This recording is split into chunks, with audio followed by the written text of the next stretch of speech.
Hello students, my self Jitendra Shukla. आज हम बात करेंगे डी ब्लॉक एलिमेंट्स की। पहले देखते हैं कि ये होते कहाँ पर हैं पूरे पीरियोडिक टेबल में। Let us see have an observation of periodic table. यहाँ हम देखते हैं कि जो यहाँ से ब्लू कलर का दिख रहा है रेक्टेंगुलर बॉक्स, इस बॉक्स में हम देख रहे हैं कि जो बने हुए हैं इनका कहते हैं S block element. S block क्यों कहते हैं?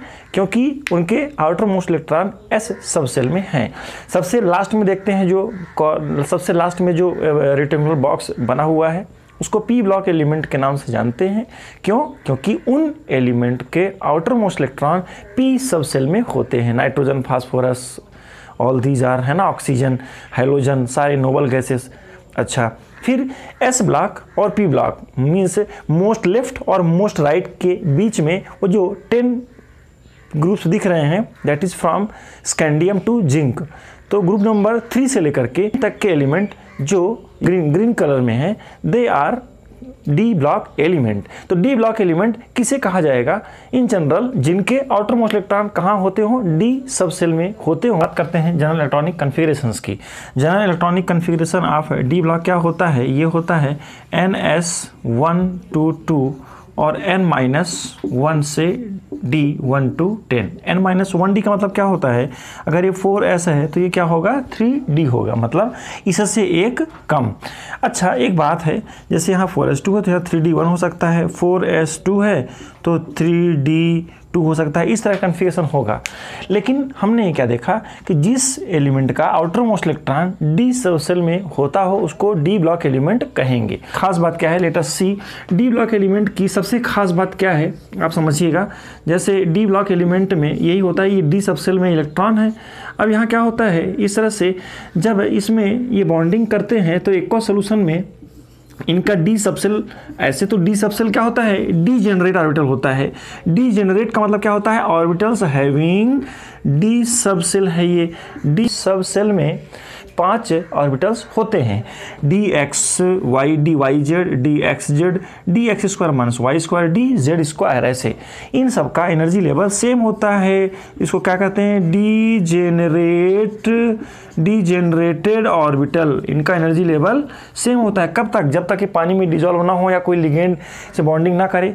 लेकिन जैसे इसको हम पानी में डिजॉल्व करते हैं इनके सॉल्ट को, तो क्या होता है, ये 2 पार्ट में टूट जाते हैं। ऑक्टाहेड्रल कॉम्प्लेक्स में T2G और EG में टूट जाते हैं। तो देखिएगा इसका एनर्जी लेवल कम होता है और इसका एनर्जी लेवल ज़्यादा होता है।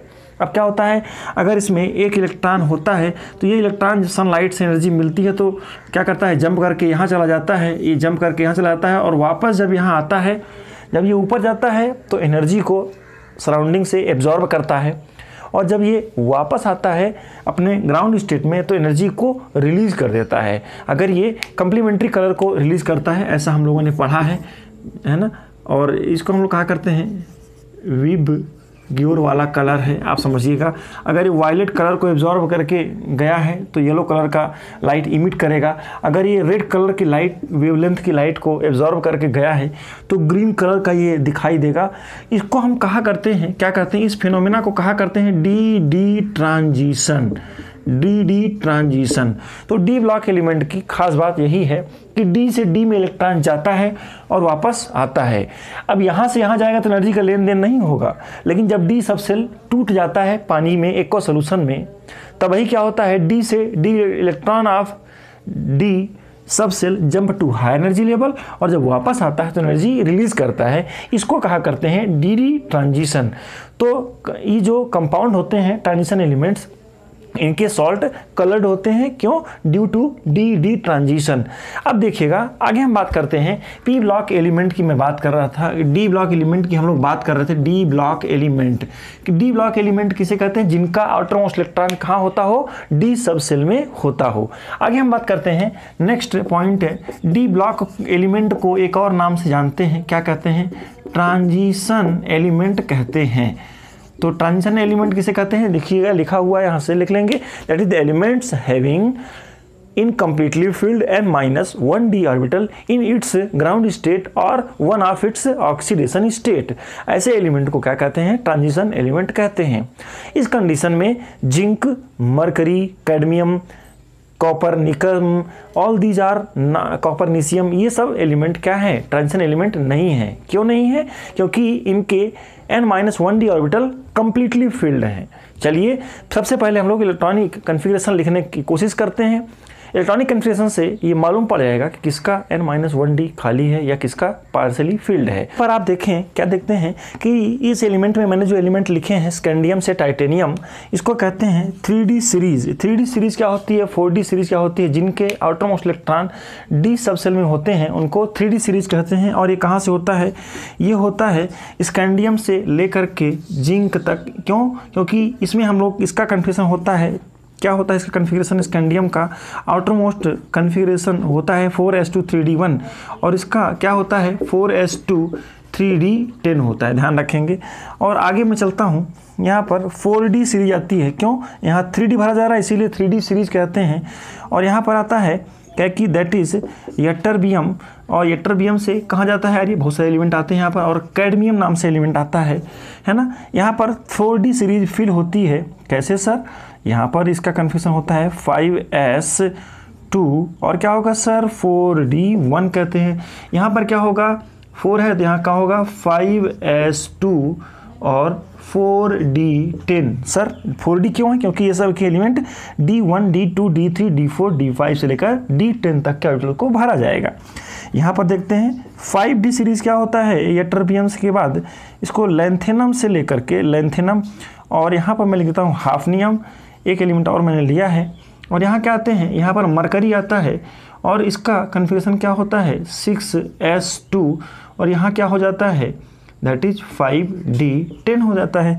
एक सीरीज में और लिखूँगा, यहाँ पर क्या है सर वो देखिए जल्दी से, इसको बोलते हैं 6d सीरीज। शायद आपको नीचे दिख रहा होगा, दिख रहा है। यहाँ क्या होता है, यहाँ हम लोग लिखा करते हैं एक्टिनम और यहाँ पर होता है रदरफोर्डियम कहते हैं। RF104 एटॉमिक नंबर होता है इसका, है ना। और एक नया एलिमेंट डिस्कवर हुआ है, अभी रिसेंटली ऐड किया गया है, IUPAC ने ऐड किया, CN इसका सिंबल है और इसको कॉपर नीशियम कहते हैं। इसका नाम है कॉपर नीशियम के नाम से जाना जाता है। CN इसका सिंबल है और 1996 में ही ये सिंथेटिकली डिस्कवर हुआ है। और इसकी खास बात ये है कि ये सब एलिमेंट क्या हैं, ये मरकरी और CN जो मैंने लिखा है यहाँ पर शायद आपको दिख रहा होगा, ये दोनों ही एलिमेंट है, ये और ये दोनों कौन से फेज में होते हैं, लिक्विड फेज में होते हैं एट नॉर्मल टेम्परेचर। अच्छा अब देखिएगा ये सीरीज हो गई, इसमें सबसे ज़्यादा इंपॉर्टेंट है 3D सीरीज, बाकी सबसे बहुत ज़्यादा क्वेश्चन हमें नहीं आते हैं। आपको ये समझना है, इलेक्ट्रॉनिक कन्फ्यूजन के बाद हम और समझ जाएंगे कि इसकी प्रॉपर्टीज़ कैसी होती है। तो क्या आप 3D सीरीज समझ गए हैं? इस सीरीज़ को आप ऊपर डायग्राम में भी देख सकते हैं। यहाँ डायग्राम में क्या दिख रहा है, सारे एलिमेंट के नाम है, स्कैंडियम, टाइटेनियम, वैनेडियम। इन एलिमेंट के सारे एलिमेंट का नाम बहुत ज़रूरी नहीं है, आपको एक 3D सीरीज की सारी प्रॉपर्टीज अच्छे से याद होनी चाहिए। चलिए आगे देखते हैं कि कैसे इनको हम सीरीज को एक न्यूमोनिक्स बना के भी याद कर सकते हैं। और इनके इलेक्ट्रॉनिक कन्फिग्रेशन को फिंगरप्रिंट ऑफ एलिमेंट भी कहते हैं। उसकी प्रॉपर्टीज मतलब उसकी एक तरह से जन्म कुंडली है इलेक्ट्रॉनिक कन्फिग्रेशन। चलिए देखें कैसे पता लगाएं। पहले मैं 3D सीरीज को शुरुआत करता हूं और कुछ एक्सेप्शन है, उसी को लेके आगे हम बढ़ते हैं। सीरीज की बात यहाँ करते हैं, स्कैंडियम, टाइटेनियम, वैनेड, ऐसे इसका आप शॉर्टकट याद रखेंगे। क्या ध्यान रखेंगे, इसका न्यूमोनिक्स है कि साइंस टीचर और क्या याद रखेंगे, साइंस टीचर वेरी क्रूएल, ऐसे होते नहीं हैं। आप ऐसा इसको साइंस टीचर के बारे में निगेटिव चीज़ ना सोचें। साइंस टीचर वेरी क्रूएल, मांगे क्या मांगे भाई, फेयर कॉपी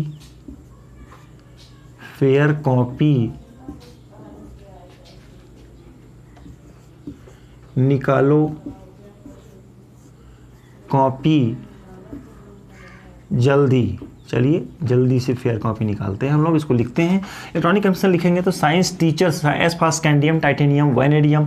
क्रूएल का मतलब CR क्रोमियम कहते हैं। M मांगे माने Mn मैंगनीज, F माने आयरन, और यहाँ कॉपी को CO में लिखता हूँ, निकालो को Ni, और Cu कॉपी, इस कॉपी को Cu, इसको कॉपर।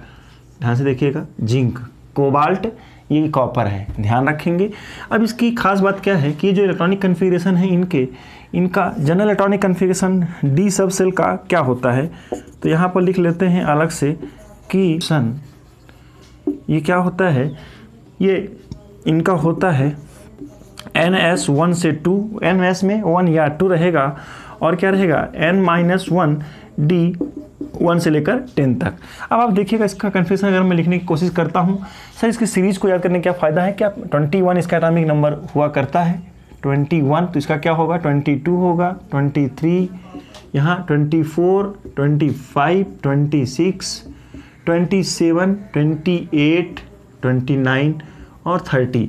आप जब इसका कन्फिगरेशन लिखते हैं तो हमें यहाँ क्या डाटा मिलता है, इसको हम सही लिखते हैं 3D1 4S2 लिखेंगे। सर आप ऐसा क्यों लिख रहे हैं, स्कैंडियम का इलेक्ट्रॉनिक कन्फिगरेशन 1S2 2S क्या होता है 4S2 3D1 होता है। देखिएगा आप इसको कन्फिगरेशन को ऐसे लिखें, आप इसको मिटाता हूँ, इसको एक तरीके यहाँ से यहाँ तक का एलिमेंट का एटॉमिक कन्फिगरेशन क्या होता है, ध्यान से देखिएगा। स्कैंडियम है, एटॉमिक नंबर 21 है, 2 to 4 सबके नंबर को जोड़ेंगे तो कितना आएगा 21 आता है यार। Outer most electron D subshell में है, इसीलिए डी ब्लॉक एलिमेंट है, ये पहला एलिमेंट है भाई डी ब्लॉक का, ध्यान रखना है। इस पूरे को यहाँ एटॉमिक नंबर कितना हो जाता है यार, सबको जोड़ेंगे तो 6 to 8 6 14 to 16 to 18, मतलब आप यहाँ पर क्या लिख सकते हैं एटॉमिक नंबर आर्गन वाला एक लिख सकते हैं 18, और यहाँ क्या लिखेंगे, यहाँ लिखेंगे क्या लिखेंगे 4S2 3D1। ये इलेक्ट्रॉनिक कन्फिगरेशन किसके हिसाब से है, अफबाउ के हिसाब से है, अफबाउज रूल के हिसाब से है, तो आप ध्यान रखेंगे इसका। अब इसमें आगे हम क्या लिखते हैं, इसी को हम एक और तरीके से लिख सकते हैं। कैसे लिख सकते हैं आप देखिएगा, क्या लिखता हूँ मैं यहाँ पर लिख देता हूँ आर्गन 18 लिख देता हूँ, और इसको आप 3D1 4S2 भी लिख सकते हैं। ये कैसे, ये एटॉमिक रेडियस के हिसाब से है, किसके हिसाब से है देखिएगा, क्योंकि 4S न्यूक्लियस से दूर होता है और 3D पास होता है, हालांकि 3D के इलेक्ट्रॉनों का एनर्जी लेवल ज़्यादा होता है 4S से। तो अब हम आगे पूरा यही वाला पैटर्न फॉलो करेंगे। इसका मतलब ये नहीं कि हम लोग अफबाउ के नियम को फेल कर रहे हैं, अफबाउज रूल जो बिल्डिंग अप वाला एनर्जी का लेवल है वो सही है, लेकिन फॉर हमारे स्टडी में आसानी हो समझने के लिए इसलिए हम इसको बार बार यूज़ करेंगे। आप जानते रहें कि ये भी सही है, लेकिन हम बार बार यही टर्म यूज़ करेंगे। तो मैंने लिखा है 3D1 4S2, हालांकि आप ऐसे भी लिख सकते हैं। सर हम ऐसा क्यों कर रहे हैं, क्योंकि जब मैं इलेक्ट्रॉन निकालूंगा तो 4S से निकालूंगा, ध्यान रखेंगे। जब भरते हैं तो अफबाउ के नियम को फॉलो करते हैं, और जब इलेक्ट्रॉन को निकालते हैं आयन बनाने के लिए, है ना, CSC से SC प्लस बनाएंगे तो इलेक्ट्रॉन पहले यहाँ से निकलेगा, SC2 प्लस में ये इलेक्ट्रॉन निकलेगा, SC3 प्लस में तब ये निकलेगा। मतलब हमेशा इलेक्ट्रॉन हमेशा 4S आउटर मोस्ट सेल से निकलेंगे, और जब भरे जाते हैं तो अफबाउस के हिसाब से भरे जाते हैं। चलिए पड़ेगा, ये हो जाएगा 3D2 4S2 हो जाएगा, ये इन सब क्लियर हो जाएगा, कुछ और नहीं समझना पड़ेगा ज़्यादा कुछ। फिर 3D3 4S2 हो जाएगा, यहाँ क्या होगा 3D4 4S2, ये होना चाहिए लेकिन ये गलत है, ये एक्स्ट्रा स्टेबिलिटी के कारण क्रोमियम C ध्यान रखिएगा, क्रोमियम और कॉपर का कन्फिगरेशन थोड़ा अलग होता है, 4S1 होता है। कैसे, जब D में 4 इलेक्ट्रॉन भरे होते हैं तो, और यहाँ पर कितने होते हैं 2 होते हैं, तो यहाँ ये चाहता है कि मुझे एक इलेक्ट्रॉन मिल जाए और मुझे ग्रेटर स्टेबिलिटी मिल जाए, तब उस इलेक्ट्रॉन को यहाँ बुला लेता है, और यहाँ क्या हो जाता है 3D5 और 4S1 हो जाता है। सर ऐसा क्यों होता है एक्सेप्शनल, क्योंकि due to extra stability of exactly half filled configuration. आगे चलते हैं, यहाँ 3D4 था, यहाँ क्या हो जाएगा 3D5 4S2, फटाफट ऐसे लिखते जाइए आप, कुछ अलग से करना नहीं है। 3D6 4S2, एक्सेप्शनल को अपन बाद में डिस्कस कर लेंगे। 3D7 4S2, यहाँ क्या हो जाएगा देखेंगे 3D8 होगा, और यहाँ क्या होगा भाई 4S2, 9 4S2, यहाँ क्या होगा 3D10 4S2 होगा। अब आप ध्यान से देखिएगा इसमें क्या हो रहा है, यहाँ ये वाला जो एग्जैक्टली फुल्ली फील्ड या हाफ फील्ड के आसपास होता है, ऐसे एलिमेंट एक्सेप्शनल शो करते हैं। मतलब यहाँ क्या हो जाएगा, ये इसका सही कन्फिगरेशन होता है 3D10 4S1। ये आप थोड़ा ध्यान रखेंगे, क्या ध्यान रखेंगे, यहाँ 3D10 और 4S1 कन्फिगरेशन होगा। क्यों सर, क्योंकि वही फुल्ली फील्ड है, 3D9 है, 3D9 तो कुछ ऐसा होता है। देखिए तो ये क्या करेगा, यहाँ से इलेक्ट्रॉन को बुला करके 3D10 और 4S1 करेगा, क्योंकि फुल्ली फील्ड डी सब सेल कन्फिगरेशन बहुत स्टेबल होता है। चलिए अब हम इसके थ्रू हम क्या समझने की कोशिश करते हैं को कुछ एक्सेप्शनल कन्फिगरेशन है, इनके ग्रुप में भी यही होगा। 3D सीरीज़ का ये है। अगर आप 4D सीरीज़ की बात करते हैं तो यहाँ पर आता है येटर भी हम, उसका भी कन्फिगरेशन यही होता है। येटर भी हम क्या होता है 3D है तो यहाँ क्या हो जाता है यार 4D1 और यहाँ क्या हो जाता है यार, यहाँ हो जाता है 5S2 हो जाता है। बाकी सबका कॉपी पेस्ट होता है। कुछ एक्सेप्शनल है, उसको मैं यहाँ डिस्कस करने की कोशिश करता हूँ। यहाँ पर देखिएगा, यहाँ पर कैडमियम है और यहाँ पर कौन ले लेता हूँ मैं, कैडमियम है, मरकरी है और कॉपर निकम है। ये एलिमेंट ऐसे हैं, इनका सबका सिमिलर हो जाता है। मतलब क्या हो जाएगा सर, यहाँ पर क्या होगा आप समझिएगा 4D10 और यहाँ क्या हो जाएगा सर 5S2 होगा।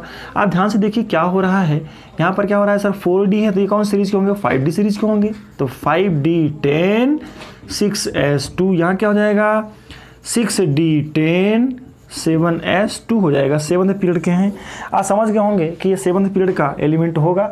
अब देखिएगा एज पर डेफिनेशन जिन एलिमेंट के d subshell completely filled हो इन देयर ग्राउंड स्टेट और one of its oxidation state, they are not regarded as transition element. मतलब आप ध्यान से रखेंगे, क्या ध्यान रखेंगे कि जिंक, कैडमियम, मरकरी एंड कौन है सियन, दैट इज कॉपरनीशियम, इन एलिमेंट को ट्रांजिशन एलिमेंट नहीं कहते हैं। They are not regarded as transition element. भले ये 3D10 और 4S2 होता है, 2 इलेक्ट्रॉन चला जाएगा।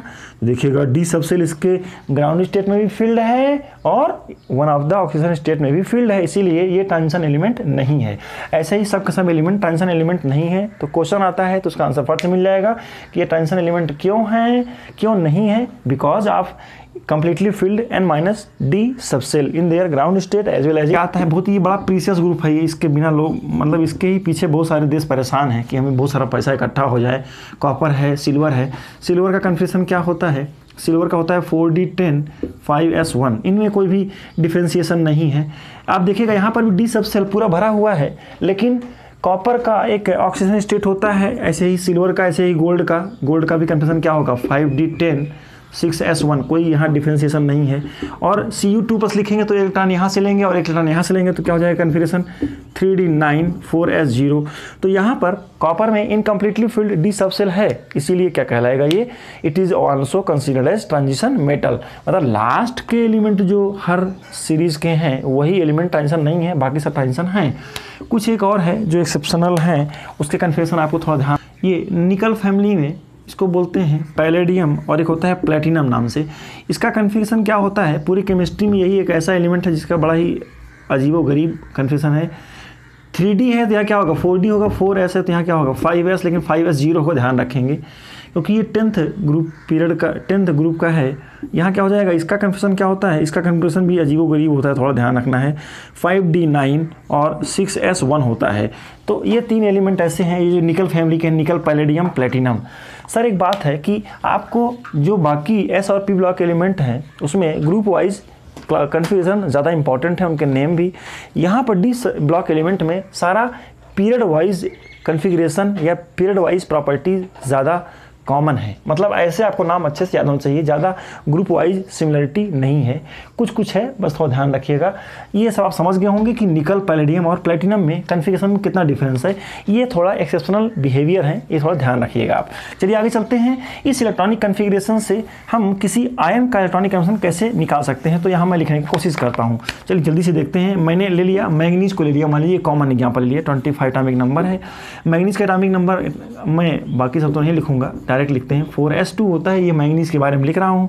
अगर आपको लिखना है Mn+ एटॉमिक नंबर तो 25 ही रहेगा। तो क्या हो जाएगा, एक इलेक्ट्रॉन आपको निकालना है तो कहाँ से निकालेंगे बोलिए, 3D से कि 4S से। तो क्या होगा कन्फिगरेशन 3D5 4S1, ध्यान रखेंगे। अगर मैंगनीज से एक इलेक्ट्रॉन आपको और निकालना है 2+ हो गया। देखिएगा मैंगनीज 2+ का मतलब कन्फ्यूजन क्या होगा, सोचिए तो 2+ का मतलब क्या है, इसमें 2 चार्ज का 2 इलेक्ट्रॉन कम है, मतलब कन्फ्यूजन क्या हो जाएगा 3D5 4S0। आप समझ में आ रहा होगा, कारण बहुत स्टेबल होगा। अच्छा एटॉमिक नंबर तो 25 ही रहेगा, Mn या Mn+ हो या Mn2+ हो। मैं कर क्या रहा हूँ, मैं बारी बारी से इसमें से इलेक्ट्रॉन निकाल रहा हूँ। अच्छा अगर मैं आगे लिखता हूँ, क्या लिखता हूँ, लिखा जाए अगर ऐसा लिख लेता हूँ कि मैंगनीज में से एक Mn3+ का कन्फ्यूजन क्या होगा, सोचिए फटाफट। Yes it will be 3D4। और अगर मैं लिखूँ Mn4+ तो क्या हो जाएगा 3d3 ऐसे आप कर लेंगे और सब में 4s क्या होगा, 4s 0 होगा। तो क्या आप ऐसा कर सकते हैं, किसी भी एलिमेंट का उसके या उसके आयन का कन्फिग्रेशन आसानी से लिख लेंगे, है ना। अच्छा चलिए जल्दी से आप मुझे बताएंगे, कमेंट बॉक्स में लिख के बताएंगे मुझे कि Cr3+ का कन्फिग्रेशन क्या होगा। Cr3+ का कन्फिग्रेशन क्रोमियम का आयन है, 3 इलेक्ट्रॉन निकाल देना है। आप देखेंगे कि सब इलेक्ट्रॉनों को जोड़ने से क्या हो जाएगा, अगर आप इसमें 1+ चार्ज है तो 1 इलेक्ट्रॉन कम करना है उसके एटॉमिक नंबर के हिसाब से, और अगर उसमें जितने प्लस चार्ज है उतने इलेक्ट्रॉन कम करते जाना है। तो ये एक क्वेश्चन है। चलिए आगे देखते हैं। यहाँ पर एक क्वेश्चन आपको दिख रहा होगा, इससे पूछा गया है, ये बड़ा इंपॉर्टेंट क्वेश्चन है कि कई बार इससे क्वेश्चन आए हैं, इसी से बहुत सारी चीज़ें हम निकाल सकते हैं कि इनका हाउ मैनी अनपेयर्ड इलेक्ट्रॉन या electronic configuration of these species लिखिए। अच्छा, इलेक्ट्रॉनिक कन्फिग्रेशन से क्या क्या चीज़ें निकाल सकते हैं आगे हम समझने की कोशिश करते हैं। पहले इसको मैं मिटाता हूँ, उसके पहले आप एक चीज़ ध्यान रखेंगे। क्या ध्यान रखेंगे, आप देखिएगा कि इसमें हाउ मैनी अनपेयर्ड इलेक्ट्रॉन, देखिएगा 5 है तो यहाँ 5 यहाँ पर, तो how many unpaired electron, yes 5। यहाँ कितने अनपेयर्ड इलेक्ट्रॉन हैं आप देखिए ऐसे, मतलब किसी भी एलिमेंट के इलेक्ट्रॉनिक कन्फिग्रेशन से आप क्या निकाल लेंगे, उसके अनपेयर्ड इलेक्ट्रॉन को निकाल सकते हैं, है ना, और कितने पेयर्ड इलेक्ट्रॉन है वो भी निकाल सकते हैं। चलिए आगे देखते हैं, इस पूरे इलेक्ट्रॉनिक कन्फिग्रेशन को यूज करके कौन कौन सी प्रॉपर्टीज़ को हम लोग डिफाइन कर सकते हैं। मैग्नेटिक प्रॉपर्टी की मैं बात करता हूँ, मैग्नेटिक प्रॉपर्टीज़, इनमें से क्या होता है, मैग्नेटिक प्रॉपर्टी 2 तरह के होते हैं। एक को कहते हैं पैरामैग्नेटिक, और दूसरा एलिमेंट क्या होते हैं उसको कहते हैं डायामैग्नेटिक या डाईमैग्नेटिक कहा जाता है। जिस एलिमेंट के सारे इलेक्ट्रॉन पेयर्ड होते हैं उसको पैरामैग्नेटिक कहते हैं। जैसे आप देखिएगा Zn2+, ये क्या होता है, ये डाईमैग्नेटिक होता है। क्यों सर, इसका कन्फ्यूजन क्या होगा, 3d10 होगा और 4s 0 होगा। क्यों, 2 इलेक्ट्रॉन यहाँ से निकाल लेंगे तो 3d10 बचेगा। तो देखिएगा 3d10, सर 2 इलेक्ट्रॉन क्यों निकाला, क्योंकि यहाँ 2+ चार्ज है। अच्छा आगे देखते हैं, अगर मैं कहूँ Sc+ एटॉमिक नंबर है तो क्या होगा, यहाँ क्या हो जाएगा 3d1 4s1, देखिए होगा Sc2+ क्या हो जाएगा 3d1 4s 0 होगा इसमें। सर आगे देखिए, तो अगर मैं कहूँ कि आपसे Mn2+ पैरामेट्रिक होगा नहीं होगा, देखिएगा Mn2+ का मतलब क्या है, अब आपको यहाँ क्या करना है, 2 इलेक्ट्रॉन यहाँ से निकाल लेने हैं तो 3d5 बचेगा। देखिएगा 3d5 है। अब d में अनपेयर्ड इलेक्ट्रॉन हैं, यस हैं, इसीलिए क्या कहलाएगा ये, देखिएगा 3 में 5 अनपेयर्ड इलेक्ट्रॉन हैं। यहाँ पर अनपेयर्ड इलेक्ट्रॉन कितने हैं, 1, यहाँ पर 2 हैं, यहाँ पर 3 है, यहाँ पर कितने अनपेयर्ड हैं, 6 हैं, यहाँ पर अनपेयर्ड कितने हैं, यहाँ पर है 5, यहाँ पर कितने अनपेयर्ड हैं। देखिए जब 3d6 होता है तब क्या होता है, तब आप देखेंगे कि यहाँ 1 2 3 4 5 और 6 how many unpaired electron, 6 unpaired नहीं होंगे यहाँ पर 3 अनपेयर्ड होंगे, जितने डी में है उतने सब अनपेयर्ड होंगे। लेकिन आयरन या उसके बाद से क्या होता है, अनपेयर्ड इलेक्ट्रॉन कम होने लगते हैं। यहाँ पर केवल 4 अनपेयर्ड इलेक्ट्रॉन होंगे, n=4 होगा। यहाँ पर अनपेयर्ड कितने होंगे सोचिए तो, अरे 3d7 होगा तो अनपेयर्ड इलेक्ट्रॉन कितने होंगे, 1 2 3 4 5 6 और 7। अनपेयर्ड कितने हुए यार, n=3 हुआ। अब देखिए जल्दी से, अगर आपसे पूछे कि आयरन और कोबाल्ट में से, है ना, अगर ये Fe का है और ये कोबाल्ट है तो इन दोनों में से कौन ज़्यादा पैरामैग्नेटिक होगा, तो आप क्या कहेंगे, यस आयरन। क्यों सर, क्योंकि नंबर ऑफ अनपेयर्ड इलेक्ट्रॉन क्या है इसमें ज़्यादा है। वैसे पैरामैग्नेटिक जो होते हैं अगर उसमें अनपेयर्ड इलेक्ट्रॉन होता है, और उसको नापने के लिए हम लोग एक फार्मूला यूज़ करते हैं, क्या है ना, मैग्नेटिक मोमेंट कहा जाता है उसको, मैग्नेटिक मोमेंट कहते हैं, मैग्नेटिक मोमेंट, और म्यू से शो करते हैं। म्यू उसका फार्मूला होता है, क्या होता है, ऐसा हम लोगों ने पढ़ा भी होगा, n√, और क्या हो जाता है, मल्टीप्लाइड बाई n+2। सर ये n क्या है, तो n is number of unpaired electron in their corresponding ions या एटम। तो n और n+2 हो जाएगा। जैसे किसी भी एलिमेंट में n की वैल्यू अगर मान लीजिए 4 × 4 + 2, आप इसको सॉल्व करेंगे तो क्या मिलेगा, 4 + 2 6 4 जा 24 √, और इसको बोलते हैं बोर मैग्नेटॉन, इसकी यूनिट होती है Bm, बोर मैग्नेटॉन कहते हैं। तो आप समझ गए होंगे, जिसका अनपेयर्ड इलेक्ट्रॉन ज़्यादा होगा उसका मैग्नेटिक नेचर भी ज़्यादा होगा। चलिए, और ऐसे एलिमेंट जो बहुत ही ज़्यादा मैग्नेटिक होते हैं उसको फेरोमैग्नेटिक भी कहते हैं, है ना, जिसमें बहुत ही मैग्नेटिक होता है, हाईली, मतलब बहुत सारे अनपेयर्ड इलेक्ट्रॉन होते हों।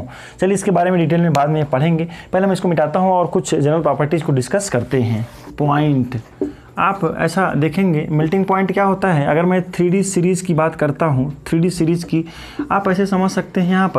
यहाँ मैं एटॉमिक नंबर को लिखता हूँ, एटॉमिक नंबर बढ़ रहा है, और यहाँ पर क्या मैं लिख देता हूँ, यहाँ पर मैं लिख देता हूँ MP माने मेल्टिंग पॉइंट। आप देखेंगे कि मेल्टिंग पॉइंट क्या हो रही है, मेल्टिंग पॉइंट पहले बढ़ती जा रही है और थोड़ा सा घटती है बीच में, और फिर इस तरह की मेल्टिंग पॉइंट हो रही है। तो मेल्टिंग पॉइंट यहाँ पर आप समझिए स्कैंडियम, टाइटेनियम, वैनेडियम और भी एलिमेंट हैं, उसका नाम मैं नहीं लिख रहा हूँ। स्कैंडियम, टाइटेनियम, वैनेडियम, क्रोमियम का मेल्टिंग पॉइंट बहुत ज़्यादा हो रहा है। क्यों सर?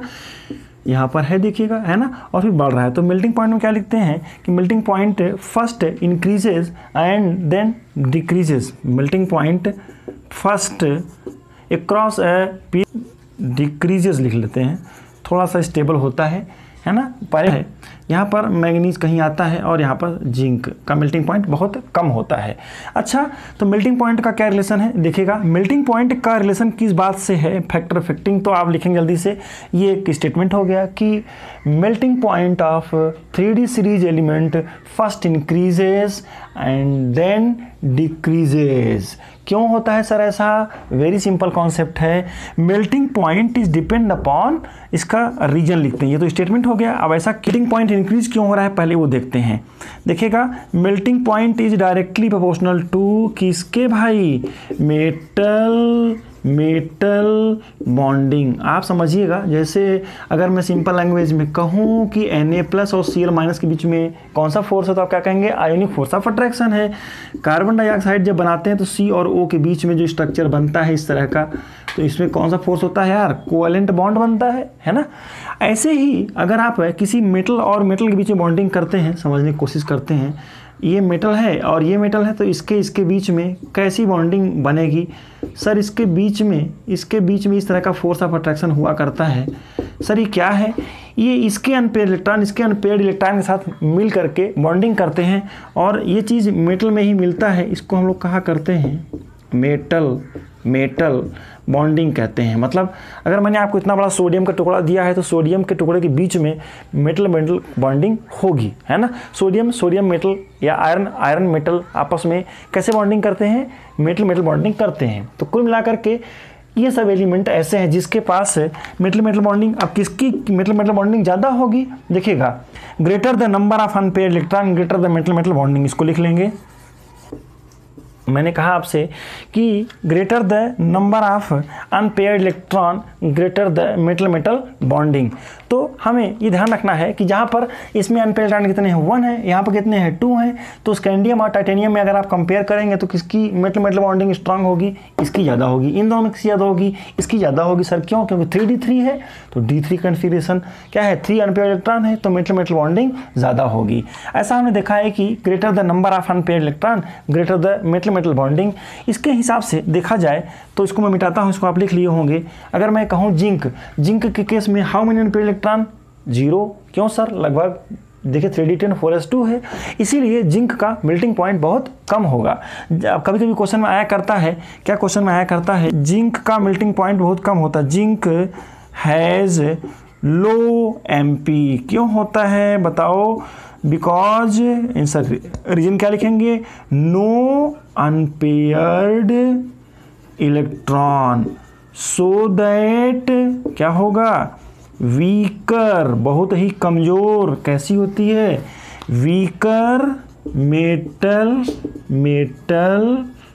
बॉन्डिंग। इसकी मेटल की बॉन्डिंग बहुत कमज़ोर होती है, इसीलिए जिंक का मेल्टिंग पॉइंट बहुत कम होता है। अच्छा, अब आप एक चीज़ मज़े की देखेंगे, आप इसमें इस पूरे ग्रुप में इस पूरे ग्रुप की हालत टाइट रहेगी। मतलब आप समझिएगा, जैसे क्या है, ये इसका भी मेल्टिंग पॉइंट कम होगा, इसका भी कम होता है, ये है ना, आसानी से पिघल जाते हैं, मेल्ट हो जाते हैं। और मरकरी के बारे में तो आप जानते हैं कि ये दोनों बेचारे लिक्विड स्टेट में, हमने शुरू में डिस्कस किया था कि ये लिक्विड स्टेट में क्यों होते हैं, बिकॉज वही है कि इसमें 5D10 6s2 कन्फिगरेशन होगा। यहाँ कन्फिगरेशन क्या होगा, 6D10 7s2 कन्फिगरेशन होगा। तो यहाँ पर लिक्विड स्टेट होने का रीजन क्या है, मेटल बॉन्डिंग का कमज़ोर हो जाना। तो ये अच्छे से समझ में आ गया होगा आपको, मैग्नेटिक प्रॉपर्टी समझ में आ गई होगी। चलिए ठीक है, आगे एंथैल्पी ऑफ एटमाइजेशन, ये क्या होता है, एटमाइजेशन डेल्टा AH इसको लिखा जाता है इस तरह से। Energy required to separate one atom from its, जैसे मैंने आपको दे दिया, अगर मैंने आपको दे दिया है मैंगनीज है, सॉलिड स्टेट में है, और इसको आपने एनर्जी को सप्लाई करके मैंगनीज को कहाँ बना दिया यार, मैंगनीज को गैस फेज में बना दिया। क्यों सर? क्योंकि देखिएगा मेटल इस तरह के बॉन्ड बनाया करता है, ये मेटल है। अब इसमें से पूरे एक में से एक मेटल को अलग करना, मेटल के पूरे क्रिस्टल में से एक एटम को अलग करने में जो एनर्जी लगती है उसी को कहते हैं एंथैल्पी ऑफ एटमाइजेशन। तो एंथैल्पी ऑफ एटमाइजेशन इसका सिंबल है, मैं उसी को लिखने की कोशिश करता हूँ। It is directly proportional to, किससे? मेटल मेटल बॉन्डिंग, जिसका मेटल मेटल बॉन्डिंग ज़्यादा होगा उसका एंथैल्पी ऑफ एटमाइजेशन ज़्यादा होगा। सोच के बताओ भाई, स्कैंडियम और टाइटेनियम में से किसका एंथैल्पी ऑफ एटमाइजेशन ज़्यादा होगा? टाइटेनियम का ज़्यादा होगा, क्योंकि यहाँ पर 2 अनपेयर्ड इलेक्ट्रॉन है। और मेटल मेटल बॉन्डिंग इनमें किसकी ज़्यादा होगी? वैनेडियम की ज़्यादा होगी। क्यों सर? क्योंकि मेटल मेटल बॉन्डिंग किस पर डिपेंड है? नंबर ऑफ अनपेयर्ड इलेक्ट्रॉन पर डिपेंड है। तो इसका मतलब ये हुआ कि एंथैल्पी ऑफ एटमाइजेशन और मेल्टिंग पॉइंट दोनों लगभग किस पर डिपेंड है? अनपेयर्ड इलेक्ट्रॉन पर। मैग्नेटिक प्रॉपर्टी किस पर डिपेंड है? अनपेयर्ड इलेक्ट्रॉन पर। तो समझ में आ गया होगा आपको, है ना? जल्दी सोच के बताइए, वैनेडियम और क्रोमियम में से किसका मेल्टिंग पॉइंट ज़्यादा होगा? तो आपने क्या कहा? क्रोमियम का ज़्यादा होगा सर, क्योंकि 3d54s1 6 अनपेयर्ड इलेक्ट्रॉन है, और यहाँ कितने हैं? केवल बेचारे के पास 3 अनपेयर्ड इलेक्ट्रॉन है। तो आप समझिए एंथैल्पी ऑफ एटमाइजेशन की अगर मैं बात करूँ, एंथैल्पी ऑफ एटमाइजेशन किसका? वैनेडियम और क्रोमियम, तो किसकी ज़्यादा होगी? क्रोमियम की ज़्यादा होगी, क्योंकि क्रोमियम का नंबर ऑफ अनपेयर्ड इलेक्ट्रॉन ज़्यादा है। ठीक है, इससे रिलेटेड कुछ और क्वेश्चंस को सॉल्व करने की कोशिश करेंगे। आगे मिलते हैं अगले क्लास में with some more chemical properties, ionization enthalpy and the other properties. Thank you.